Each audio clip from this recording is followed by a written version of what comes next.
Grand Rising, my people. It is Miss Wahid in the building this rising, and I am picking up from the first section of Group Identity and Political Change by Harold R. Isaacs.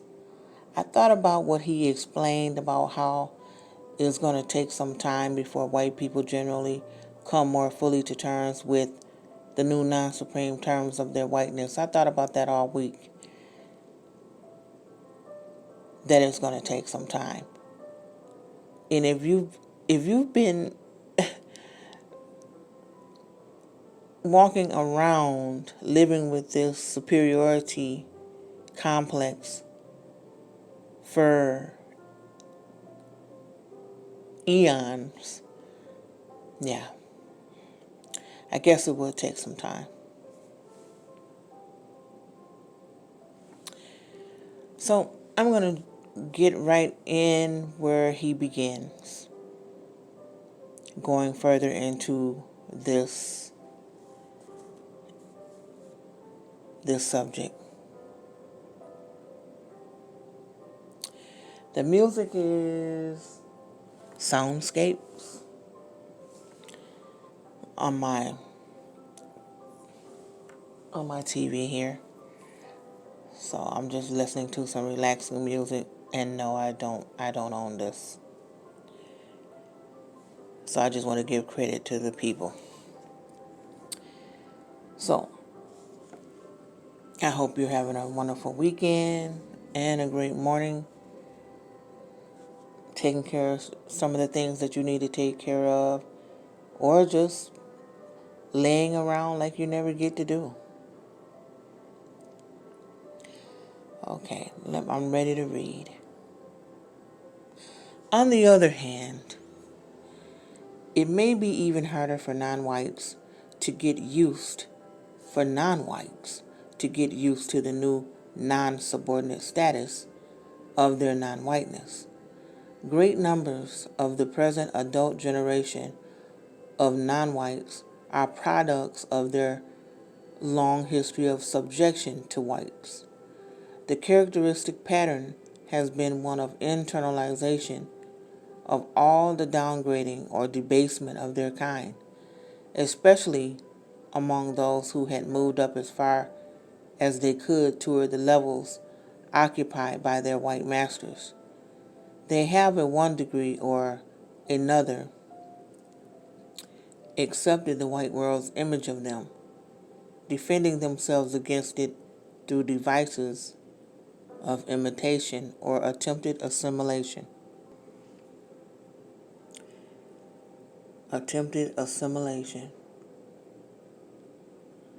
Of weakness or dependency, or in fewer cases, through the pageants of a counter-racism. These styles of coping with adverse circumstances were built into their lives from their earliest breathing moments. Many political and economic factors came into play in the remaking of these relationships, but it was this condition of mind and spirit among the subject peoples that had to be somehow transmuted and overcome in the nationalist movements of the last 40 years or so, and in their counterpart in the much older protest movement among Negroes in the United States. These struggles were waged primarily in the political arena, but were all accompanied by some form of defensive counter-self-assertion, of pride in the more remote past, in the nation, in culture, in race. Among black men, this has taken the form of the effort, mainly made by Negro American writers and scholars, to reestablish the black man's history, always accompanied, as in the work of W.E.B. Du Bois, by the theme of reassertion of respect for one's own blackness or Negroness. The flame of militant blackism or black nationalism has flickered for a long time at the edges of the Negro rights struggle. It has flared up when fueled by great frustration, as in the Garvey movement of the 1920s or in the more recent Black Muslim movement. Banked and smothered when hope for a more successful American pluralist solution rises, it emerges as this hope wanes. The unbearable slowness with which things move produces despair, as it has currently among those who cry for black power or turn to insensate violence. Let me go back over that. I'm sorry for that noise. The unbearable slowness with which things move produces despair, as it has currently among those who cry for black power or to insensate violence. Perhaps the most explicitly racialist of all these counter-assertions was the idea of Negritude, born in the work of Aimé Césaire, a black poet of Martinique, who sought to raise and arouse the self-esteem of black men by telling them that there were mystically universal characteristics connected with joy and beauty in blackness itself. A less poetic version, much more politically conceived, was advanced by Kwame Nkrumah, an American-educated British African politician who raised the slogan of an African personality to promote a new unity among black men. For the Negro American, and in varying degrees for black men elsewhere, the element of color and physical characteristics remains the core of a deep and profound group identity crisis. It was precisely around the Negro's blackness and his Negroidness that the white world built up its rationale for reducing him to a less than human status. Around these characteristics, too, the black man built up his own ways of surviving, submitting, and resisting in all its aspects. This mutual process was woven into the fabric of our culture and into the personality types it helped to create. Ripping it out or reweaving it has become part of the major new business of our time, and it is proceeding vigorously, at the least in the American society. Ceasing to be the subhuman the white man made him has become the Negro's new business, and the white man's new business has become ceasing to be the superman that his subjection of the Negro allowed him to think he was. Among whites and non-whites alike, the present adult generation was raised largely on the old terms of conditioned relationship, has gone through the experiences of the power shift that has produced such great changes in the last decade or so, and is now struggling to see itself in new terms and a new setting. Just behind it is a new generation of younger adults who have been seeing themselves in all the years of their growth in these revised or partially revised conditions, but who still live in a world that is not yet all new or wholly of their making. Coming up now in their teens and 20s are young people who have never known anything but the present environment of kaleidoscope change. Children are being born who will come up into a world in which they will discover themselves in some new way from the very beginning of their lives.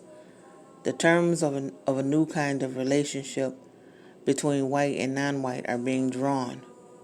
What their shape might be and what they might become from place to place, no one can yet clearly see, for too much besides color or race is involved in any such projection.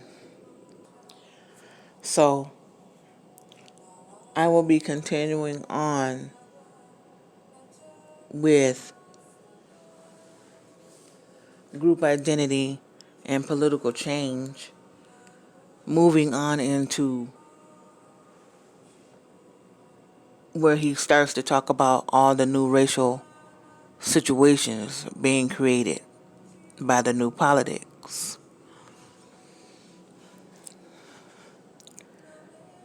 We've seen up until this point through history how race relations and whatever it has morphed into, like tolerance. I heard somebody speak on it one time before, and they said, I think it was a white lady, and she said, I think we do a great job of faking the funk. And it just got me to thinking, about what the people went through right after the civil rights movement, and how, you went from being spit on at the restaurant counter, looking at signs that said colored and white, water fountain signs or bathroom signs or whatever, up to this point. It's like, the signs were taken down, but a lot of the things haven't changed. I want to go over, I'll be back tonight to talk about sundown towns. Before I finish this, I want to talk about that. I met a young lady, and this is middle school, okay?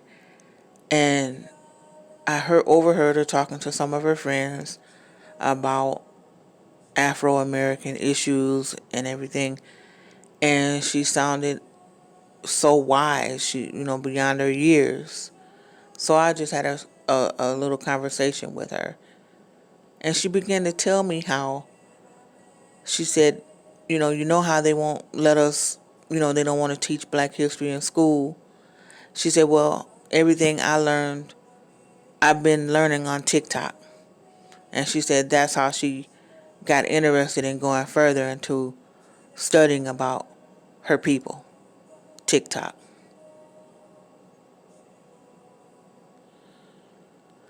I mean, that lets me know that our kids are paying attention, and this is important because when we say that the children are our future, I always ask people to ask themselves this question: are they really?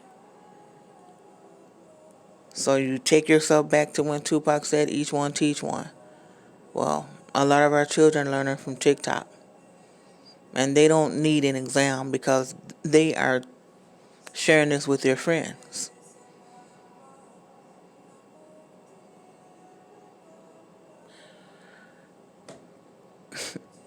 And when it talks about in this book about a group of young people coming up, please keep in mind, like I said, this book was written sometime in the 60s. So if you pay attention to each generation that came up and how they were different at getting their point across, this one coming up now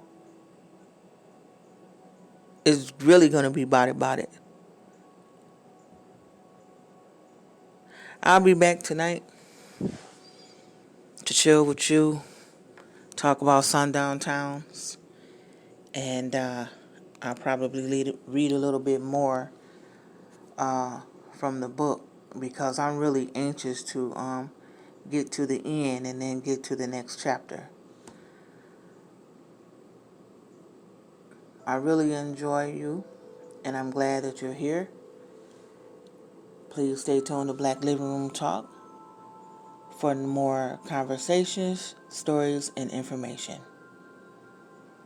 I'm Miss Wahid. Hotep.